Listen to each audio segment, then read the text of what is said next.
And here's another example. Which square is darker than which? Square A or square B? Is square A darker or square B darker? Now, I don't know about you, but to me, square A looks darker than B. But it turns out they're actually the same exact shade of gray. I can just sort of toggle back and forth between those two so you can see. They're the same exact shade. No matter what I do, though, B still looks a lighter shade of gray than A does. So, another weird optical illusion. Go ahead and Google the phrase optical illusion if you want to see tons and tons of different optical illusions out there. So, Descartes' argument can be formalized. If you like to have a formalized argument, here's how it goes. Premise 1, my senses have deceived me before, my senses have misled me before. Premise 2, I can't completely trust anything that's misled me before. Conclusion, I can't completely trust my senses. Seems like a pretty decent argument. We've just shown pretty good evidence that premise 1 is true. My senses have misled me before. And the structure of this is really good. My senses have misled me. I can't completely trust anything that's misled me, so I can't completely trust my senses. Nice logical structure. The big question, I suppose, here is premise 2. Is it true that I can't completely trust anything that's misled me before? I could think of cases where some person has let me down once, and I wound up trusting them again because they've done enough to prove that they're worthy of it again. But I guess the question here is whether you can completely trust anything that's misled you before, 100%. Something worth considering whether you buy premise 2 or whether you think premise 2 is false, whether you think you can trust something that has misled you before. Now, Descartes doesn't rest his entire argument, his case against the senses on that one argument. He offers a second argument on page 67 of the textbook. And this is an argument that we should be familiar with from our last lecture. Maybe he's dreaming. Here's a quote from the first excerpt at the top of page 67. Descartes writes, "A brilliant piece of reasoning, as if I were not a man who sleeps at night and regularly has all the same experiences while asleep as madmen do when awake. Indeed, sometimes even more improbable ones. How often, asleep at night, am I convinced of just such familiar events, that I'm here in my dressing gown sitting by the fire, when in fact I'm lying undressed in bed." So these dream states are cases where when you're dreaming, your senses are fully and completely misleading you at all turns. So this is a case where you have a completely false belief about what's going on in the physical world around you. You think, according to Descartes, that you're in your dressing gown sitting by the fire.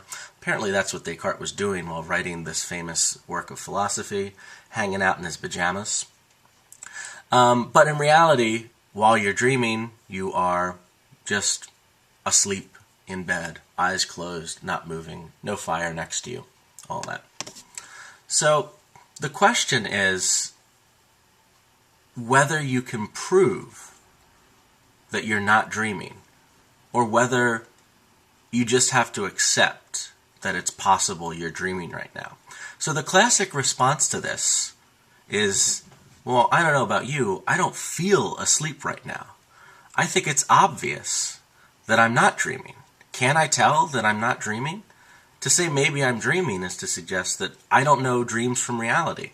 But that seems crazy. It seems obvious that I'm awake right now. Well, Descartes' response is that this type of reasoning, I don't feel asleep now, is a bad line of reasoning. Descartes says, I've been tricked by exactly similar thoughts while I was asleep, while I was dreaming. And we can, just to read a little bit before this quote,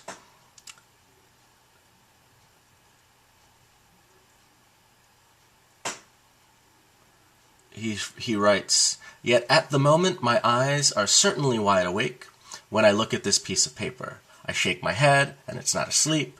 As I stretch out and feel my hand, I do so deliberately, and I know what I'm doing. all this wouldn't happen with such distinctness to someone who's asleep. Indeed, and this is his response, as if I did not remember other occasions when I have been tricked by exactly similar thoughts while asleep.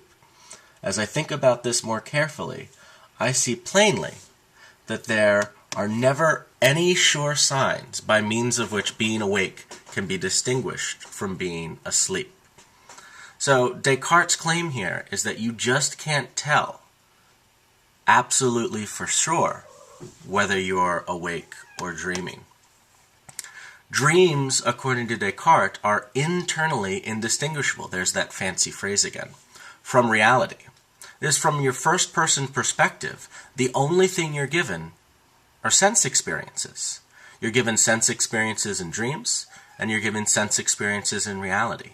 You can't tell from your own mental perspective whether those sense experiences are being caused by a physical world around you or being caused by a dream state that you are in right now. That's Descartes' case here. So this is really similar to that old argument for external world skepticism that we talked about last lecture. In order to know stuff about the world, I have to be sure I'm not dreaming. I can't be sure I'm not dreaming, therefore I don't know anything about the world around us. So this is Descartes' argument, the very common argument for external world skepticism right here. And one thing I want to highlight right now, because this is a common misunderstanding, Descartes doesn't actually believe that he's dreaming right now. Descartes isn't arguing that this is all a dream, this is all a lie, this is craziness. Descartes is merely pointing out that he can't guarantee that he's awake. He can't be sure that he's not dreaming. Now, he probably isn't dreaming. He probably is awake. But Descartes' point is that there's this tiny possibility. There's this tiny room for doubt. And if there's any room for doubt, according to Descartes' methodology, that's enough to be uncertain. That's enough to reject this candidate as a foundation for his knowledge.